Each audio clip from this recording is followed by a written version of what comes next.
Let's talk about good side businesses to start right now. Right now to me is one of the best times to start a side business because there is so much need out in the market for products and services and people to help that I'm going to talk about today. That means there's something for everybody.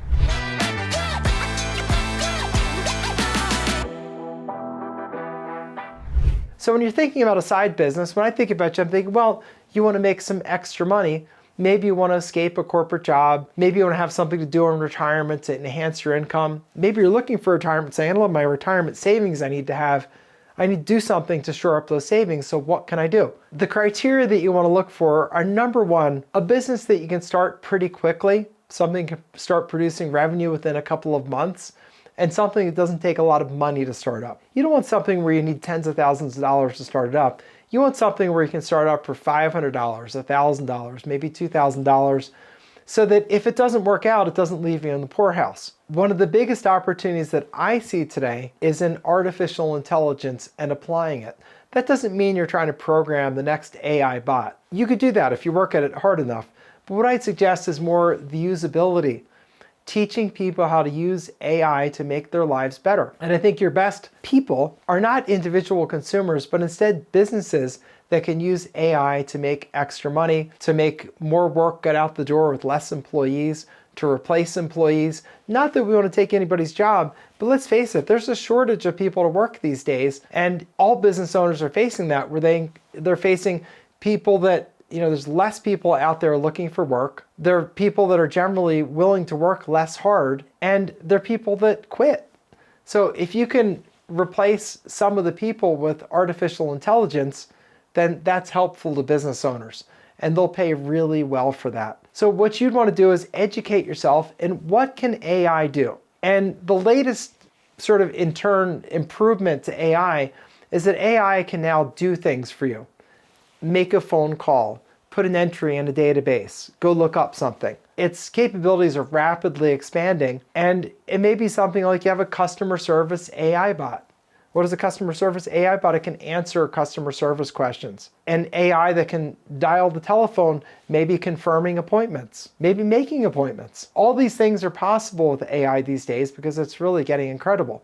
So if that appeals to you, take some courses in practical applications of artificial intelligence, and then think about your own business experience and what your own hobbies are, and think about how AI could apply to those things. For example, if you were, say that you worked at a plumbing warehouse, just a simple example. You work at a plumbing warehouse and your job is you get plumbing supplies. Well, maybe there's a way that AI can do things that need to be done in that plumbing warehouse. Like, for example, there's a new device out that it's a little camera that goes along a track that takes inventory, believe it or not. And they're going to start using this in drugstores and retail stores, where the little camera runs along the track. It has intelligent AI that looks at what's in its view, and it takes the inventory and then orders what needs to be restocked. And it tells people when, the shelves are completely out of order, it will tell you that, and you can send someone. That's a business worth millions and millions of dollars. But what do they need if you're, say, in your plumbing store? Well, you could use that same technology to take the inventory of the plumbing parts and then either put out a materials list, say, here's what, we have 6 of these, 7 of those, this is how many need to be ordered, or it could just do it automatically. And these are things like you as an AI expert could connect up with the guys that are making the artificial intelligence eyes and say, can we install that into this plumbing warehouse? And you can make huge consulting fees doing things like that. Could be something simple as calling customers to confirm orders. If you're talking about real estate agents, for example, this can do follow-up calls for people. If you had to call and confirm mortgage amounts, order mortgage payoffs, these are all things that AI is able to do now, or will be able to do very, very shortly. All of these things are going to make us all more productive and make businesses more profitable. Their estimates, they think that productivity is going to go up by at least 30% through AI. You can be at the forefront of that by helping people to implement AI in their business. That's one type of thing. Other things you can do as side businesses are service businesses. I love service businesses. The reason for that is that service businesses are cheap to start, They're cheap to run. You don't have to do massive advertising to get them running. And it's something you can do on the side until it ramps up if you're trying to quit a regular job. Once your business is ramped up and starting to produce income, then you can leave your job, but not before then. If you own a home and you ever try to get anybody to do anything, it's hard to find people to do anything these days.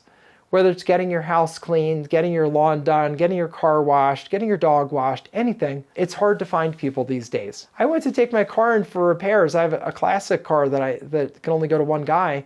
He's booked out for 4 months. I'm like, honestly, 4 months? Specialty, auto mechanic in a very specialized car. I'm like, okay. So that's the way it is. The point is that if you think about things that you have an aptitude for or experience in that people could use, you could use that to create a whole business out of it. A simple example, a friend of mine started a landscaping business because he couldn't find a landscaper. And this is a young guy, he's like 25 years old.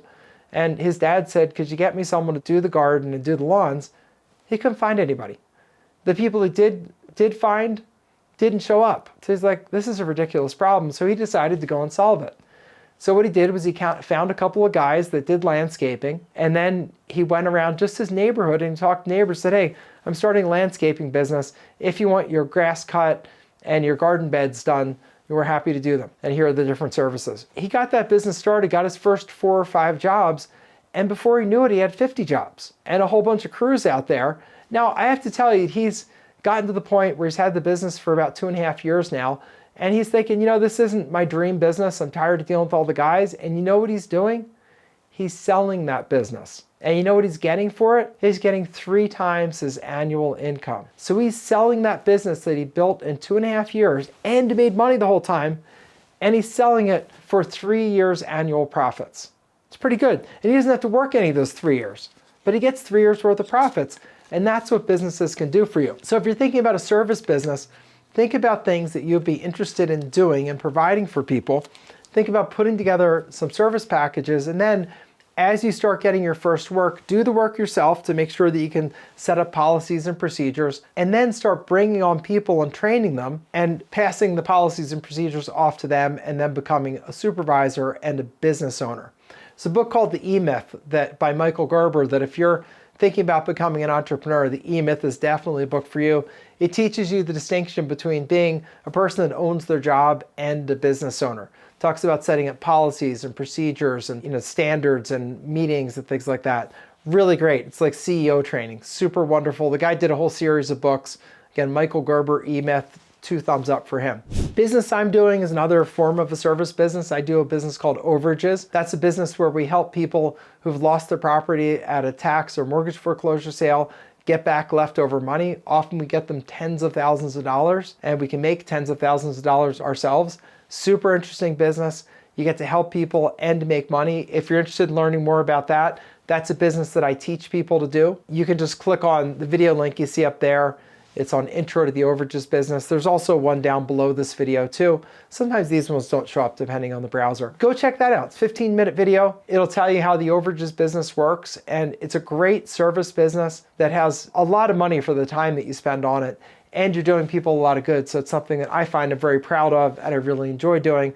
So if you're interested in learning about that, just click on the link down below or up above my shoulder and go check out the Intro to Overages Business. In closing, I want to say, do not be afraid. Just manage your risk. Don't, go buying a franchise for $250,000. Instead, think about different businesses you can try and then start exploring them.